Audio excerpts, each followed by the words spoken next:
एक गांव में दो भाई रहते हैं। वो दोनों भाई ज़मीन के लिए एकदम लड़ झगड़ रहे थे। तो ये चीज़ देखकर उन दोनों के पिताजी बहुत ज़्यादा हंस रहे थे ताली बजाकर। तो पहला बेटा बोलता है कि पिताजी हम दोनों झगड़ रहे हैं और आप लड़ क्यों रहे और आप हंस क्यों रहे हैं। तो उसके पिताजी बोले कि आओ मेरे पास आओ, चलो मैं तुम लोगों को गांव लेकर चलता हूं। तो वो तीनों लोग बस में बैठकर गांव चले जाते हैं और गांव में जब जाकर देखते हैं उनके पिताजी कि जिस ज़मीन के लिए उनके पिताजी खुद और जिस घर के लिए लड़े थे अपने भाई से, वो एकदम बंजर घर हो चुका था। उसमें घास जम आई थी उस घर में।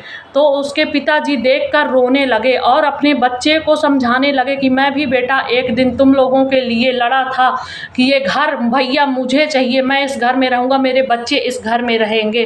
तो आज तुम लोग देखो कि ये घर एकदम बंजर हो चुका है, इसमें रहने वाला कोई नहीं। लेकिन मेरे बड़े भाई गुस्सा होकर हमेशा हमेशा के लिए विदेश चले गए।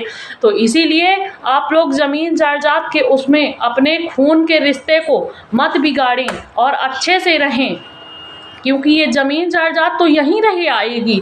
और रिश्ते जो एक बार टूट गए तो वो जीवन में कभी जुड़ नहीं सकते। किसी धागे पर गांठ पड़ जाने पर धागा टूटेगा, लेकिन वो गांठ छूटेगी नहीं। तो इसीलिए अच्छे से रहिए और ये ज़मीन जायदाद के लिए लड़िए झगड़िए नहीं। तो वो बच्चों के समझ में आ जाता है और वो खुशी खुशी दोनों एक हो जाते हैं। प्यार से जो उसके पिताजी दे देते हैं तो दोनों लोग ले लेते हैं और हंसते हंसते घर चले आते हैं।